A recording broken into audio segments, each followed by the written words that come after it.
Welcome everybody. Bon, je vais parler en français quand même. Bonjour tout le monde et merci d'être présent. Donc vous êtes de diverses nationalités.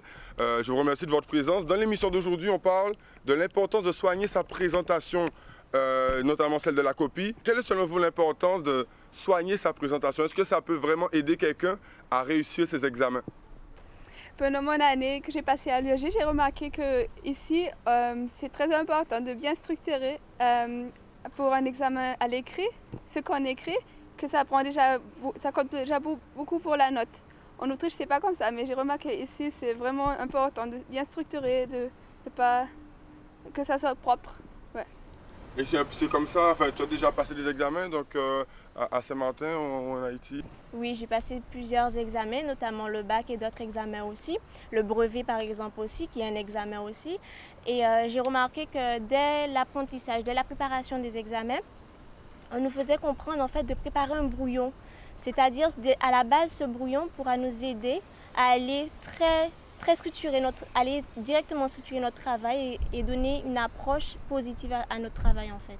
Comment ça se passe pour la Barbade à ce niveau-là?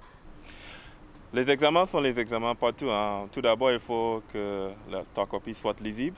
Donc, il faut prendre le temps pour vraiment structurer ton présentation parce que, comme quand elle avait dit, que si ton présentation sont bien structurée, tu es déjà dans le bon, sur le bon repère pour avoir une bonne note. Et que ce soit pour la France hexagonale ou la Dominique, alors est-ce que c'est un peu pareil? Tu as déjà passé des examens en Dominique? Déjà, à la base, la présentation, ça suit dès le départ parce qu'ils ont déjà un uniforme. Et la présentation même, c'est pareil. C'est l'apparence surtout. C'est toujours c'est le physique, l'apparence vestimentaire qui compte. Alors concernant les examens que tu aurais déjà passés en France hexagonale ou en Europe, comment ça se passait? Donc c'est pareil en fait, hein. Quand on arrive à une épreuve orale comme ça, il faut être soigné physiquement.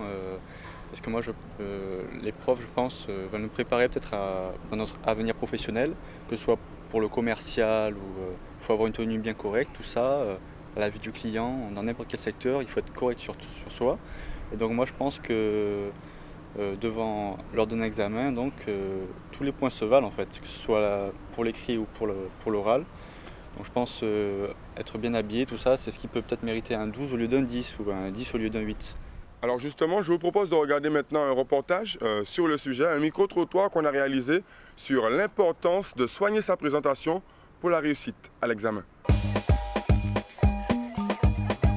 Alors selon moi, il est très important de soigner sa copie, sa présentation également, parce que par exemple si on passe un oral, la première chose que le professeur va regarder, c'est la personne, à quoi elle ressemble, comment elle est habillée, et donc c'est très important. Il est important aussi de soigner sa copie, parce que bon, s'il y a des fautes, naturellement le professeur aura tendance à noter moins bien quelqu'un qui laisse des fautes que quelqu'un qui laisse moins de fautes. Donc de se relire est très important. Il y a des élèves qui perdent énormément de points concernant la tenue, enfin la tenue de leur copie. Pourquoi? Les professeurs, ils ont énormément dites-vous ça, ils ont énormément de copies à corriger. Donc s'ils voient une copie vraiment catastrophique avec des ratures, un peu partout, c'est sûr que vous aurez une mauvaise note. En fait, c'est vrai que le plus important, c'est quand même ce qu'on écrit, mais rendre une copie lisible, ça facilite la correction et ça va forcément mettre le correcteur dans de bonnes dispositions pour comprendre le texte, comprendre ce qui est écrit. Il va corriger la copie plus facilement et il sera peut-être plus enclin à mettre les points quand il y en a.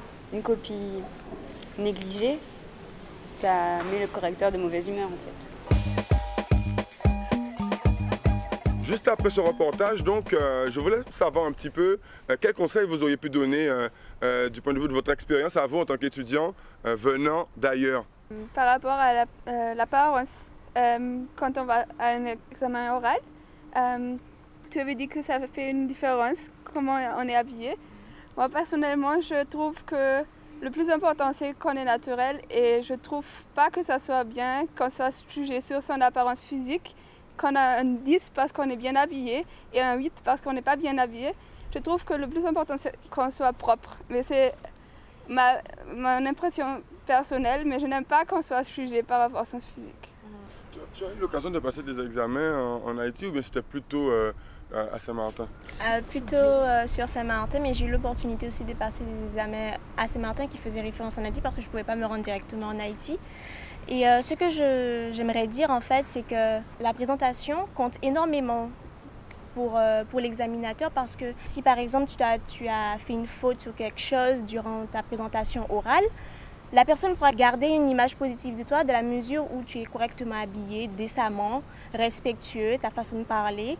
Et ceci se va rester dans la mémoire de la personne. Ce qui fait que la personne, lorsqu'il sera amené à te corriger, elle dira « Ah, mais cet enfant ou cet élève m'avait l'air bien à buter sur son examen, pourtant quelque chose en elle m'attire. » Mais non pas pour votre langage, mais la prestance que vous aurez laissée à cette personne. Et vous auriez quelque chose à rajouter encore sur ce sujet? Parce que moi, je prends un exemple sur moi. Je ne suis pas très hétéro, hein, mais j'arrive à m'en sortir. Donc, c'est pas, je ne vais pas dire que pour réussir, il faut être assidu, très devoir, très machin, mais il faut avoir un minimum quand même. Ben justement, sur ce sujet, je vous propose d'écouter maintenant un intervenant de l'Université des Antilles et de la Guyane qui nous donne donc des conseils sur ce sujet, soigner sa présentation pour la réussite à l'examen. Alors, les conseils que je peux prodiguer en matière de présentation de la copie, c'est surtout de faire des phrases. Il est important de rédiger clairement et de justifier ses affirmations par des exemples et en faisant des phrases. Il ne s'agit pas d'utiliser le style télégraphique comme on le fait quand on prend son cours, hein, et d'utiliser des abréviations. Donc les abréviations, le style télégraphique sont à proscrire. En ce qui concerne la présentation même de la copie, hein, donc si vous avez à corriger, parce que ça peut arriver, hein, si vous avez à corriger votre copie, il convient de le faire proprement. Quoi d'autre? Si vous êtes amené à présenter des résultats, hein, comme pour les scientifiques, il convient de d'énoncer votre théorème, d'introduire donc la phrase, d'introduire votre formule par une phrase, d'énoncer les théorèmes, de développer votre argumentaire, hein, et ensuite de passer à l'application numérique. Donc une fois l'application numérique faite, c'est bien, mais il faut penser surtout à indiquer les unités dans lesquelles vous présentez votre résultat avant de l'encadrer. Donc après ces conseils de spécialistes, qu'est-ce que vous auriez à rajouter, vu qu'on va passer maintenant à la dernière rubrique de l'émission? Je vous écoute, vous qui êtes de nationalités différentes et étudiez en Guadeloupe. Moi, je conseille en fait de ne pas trop s'égarer. C'est vrai que c'est pas facile. On est dans un contexte en fait qui est difficile en Guadeloupe. La plage, les boîtes, le soleil. En fait, on se dissipe facilement. Quand tu arrives de métropole, c'est l'impression que j'ai. On est dans un contexte en fait où on n'a pas forcément la tête aux études, c'est vrai. On est plutôt dans une ambiance des fois vacances. Et donc moi, ce que je peux conseiller aux jeunes qui nous regardent, c'est leur avenir qui est en jeu. Donc il y a beaucoup de gens qui aimeraient être à leur place, qui n'ont pas cette chance. Par exemple, quand on est en droit ou en université, on a de la chance de faire des études qui sont payées, d'accord, qui sont payées par des bourses d'enseignement supérieur, tout ça. On a des profs quand même qui sont assez compétents. On a tout pour réussir et donc on n'a pas le droit d'échouer. À partir de la Guadeloupe, il y a plein de choses à faire dans le monde. À partir de la Guadeloupe, on peut étudier ici, mais comme il n'y a pas assez de boulot ici, avec la réussite, avec tes diplômes, tu peux voyager. Hein. Tu peux faire des trucs dans toutes parts dans la Caraïbe si tu veux, dans le monde entier. Tu voulais rajouter quelque chose tout à l'heure? Oui, j'encourage les jeunes des Antilles et de la Guyane à saisir la chance qu'ils ont parce que, par exemple, moi, qui viens de Saint-Martin, par exemple, j'ai été contrainte de prendre l'avion pour pouvoir faire des études parce que chez moi, il n'y a pas une université, en fait. Et Je pense que cette chance, en fait, il ne faut pas la laisser partir, en fait. Il faut la saisir et garder la tête haute et avec beaucoup d'objectifs. Même quelquefois avoir un seul objectif, mais avoir la détermination. Parce que la détermination, c'est l'un des éléments importants pour réussir. La volonté aussi, surtout la volonté et la détermination. Voilà. Un petit mot de l'Autriche? Oui. Je voulais encourager les étudiants de l'UAG pour partir à l'étranger.